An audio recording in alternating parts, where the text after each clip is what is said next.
It's the worst place. It's this place called Sal's Pub, Hmm. which is always empty, which has karaoke 6 nights a week. That's how desperate they are to get anyone to go in there. Hmm. It's dark. It's too loud. It's the place that no one goes to. And then some idiot's like, well, of course this would be a perfect place for a comedy venue. No one hangs out here. It's too dark and too loud. There's no fucking stage. We should Hmm. definitely have a comedy show here. And then, of course, I talked to somebody who went to the mic while it was going on, and he's like, "There's a crowd here." I was like, "Oh, really?" He's like, "Yeah, they're all sitting at the bar." So I was like, "Yeah, there's no crowd then. I got you. Cool. Let me run over there 2 blocks from my house so that I can perform for 4 people with their back to me. Hmm. Thanks. Who are literally watching television because there's fucking 10,000 gigantic TVs and they're all on and none of them have been muted. It's actually impressive how bad these idiots are at comedy. Hmm. I mean, I want to complain about someone specifically, but I can't do it on the mic, Oh, okay. unfortunately. But sometimes it's just shocking how fucking stupid they are. I can't even believe it sometimes. People doing weird stuff like one guy gets banned from the comedy store for getting naked on stage, so he just constantly spams everyone's Facebook by posting the video of him naked at the comedy store. And it's like, you got banned for this, stupid. What are you doing? Don't Yeah. remind everyone why you got banned. Yeah. What the hell? And how do you not understand why no one wants to see you naked at a comedy show? What are you fucking thinking? Like, it's only guys that do this. No hot woman ever takes off her shirt. It's always No. some fucking guy with some tiny dick, like I was talking about before. I'm not kidding, dude. I've seen everyone's dick. They just won't keep them in their fucking pants. And it's like, hey, this is a comedy. This is a comedy show in the back of a bar. There's no stage here. Why would you take your clothes off? What are you doing? Ugh.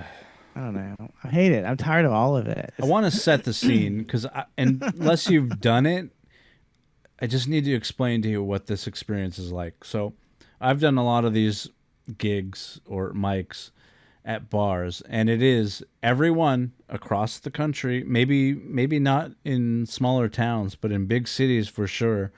It's people that don't like the fact that you're at their bar, that their dive Yes. bar. Their neighborhood bar, their watering hole, their Cheers. You came into Cheers acting like you were Norm. You're not fucking Norm. They already have a Norm. You're Yeah. just a jerk that's disrupting everyone's fun. Yeah, 6 nights a week they have karaoke, and karaoke's fun. And then one night a week they still have the fucking PA set up with the microphone, but no karaoke. What kind of fucking bait and switch is this? Mm-hmm. And Okay, everybody, I know you just put $10 worth of music on the jukebox, and we're going to turn it off for 2.5 hours so that a mhm. bunch of Jews can talk about Israel and Palestine, and a bunch of dudes with really small dicks can talk about their small dicks, and maybe even take their small dicks out and wave them around. That's and what then real comedy is. Real comedy is just an assault on stranger senses, you know? yeah, it's a bunch of guys in their 20s telling you how depressed they are, and talking to a bunch of guys in their 50s at a dive bar. Yeah, like they don't know how depressing life is. Yeah. And they're not even watching sports. They're watching like court TV with the volume on. Yeah, or world's wildest police chases. Yeah, the fucking bottom of the barrel. They're watching Bar Rescue right before the bar gets rescued. You know what I mean? Well, they're in a bar that should be rescued. They're fantasizing it. I wish John Taft would come in here and clean up. wish he wish he'd put some boots to the ground and get some fucking shit cleaned up around here. Right. And you're trying to, and as God, a bar life, so bar life, sad. and as a 20-year-old, you're trying to make those people laugh. What the fuck are you going to talk about? You're a bigger loser than the dudes that are in that bar. Yeah, it's just your future that you're talking to. Here, here I am talking to myself in the future. Mm-hmm. I don't know, it's just crazy that anyone would ever go to that place, Sal's Pub, because I've walked by it a million times. There's no reason why anyone should have ever thought, let's do a comedy show here. Well, yeah. They just, I don't even know what they think about. Like, just give us the bare minimum. Make it in a place that has a fucking stage. That's it. There should be at least a stage. Mm-hmm. If I have to fucking perform and there's people that are taller than me in the crowd, that's not a good thing. Right. It's not a good feeling. It's not a real show. It's Right. obviously not a real show. To have a good comedy room, you need a couple things. You need low ceilings. You need it dark. You need it uh, lights on the performers only, so that everyone can focus.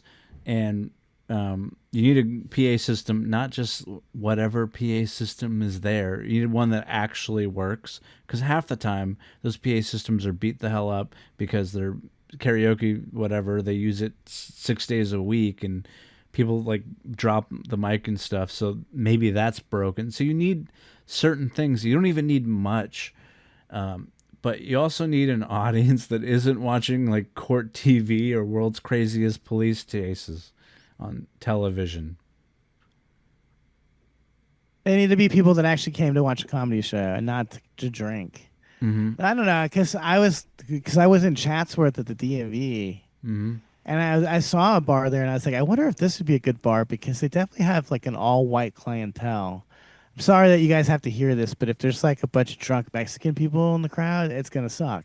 That's why I wouldn't go to Sal's Pub. Your best bet is that the four guys will be wasted and start yelling at you during the show. Mm-hmm. Yeah. I mean, and meanwhile, there is like a bar next to next to Sal's Pub where the jazz bands play, and that is where white people go and hang out. But they're not going to watch comedy because comedy sucks. Jazz is better. Even jazz is better than fucking comedy. You know, that's how lame comedy is. And comedy is lame as hell. I don't fucking care about hearing someone parrot the political points they heard on TV. I don't Right. want to hear about Donald Trump. Stop telling me about this guy. I don't care about Donald Trump. Mm-hmm. The Cheeto in charge. Yeah. Look at that guy's orange shirt in the background. Kind of reminds you of someone's face. It's Donald Trump. Ha ha. I don't want to hear about this guy anymore. I'm so bored. Yeah. I So look. fucking bored. My life is small, figuratively and literally. I only care about my immediate surroundings, my work, and my friends, and the people that I know. Anyone that I don't know personally, like in politics and stuff, I don't focus on them. Because at the end of the day, it doesn't really matter. People think it does, but it doesn't matter. None of it does. Because you can't change any of that. All you can do is change what you do and how you treat people, and how you are in your own life. And everything else, it's just a waste of time. It's like sports. Are you mad at the sports people because they didn't live up to your expectations? At the end of the day, they don't care. They don't know. Whatever. Yeah, they're getting Racing Canes on the way home while you have to go to KFC. You can't afford to get a. You can't even go into the neighborhood where the Racing Canes is because that's where it's in a college area, and you can't afford to live there. Mm-hmm. You eat your KFC like a animal. That's what you are.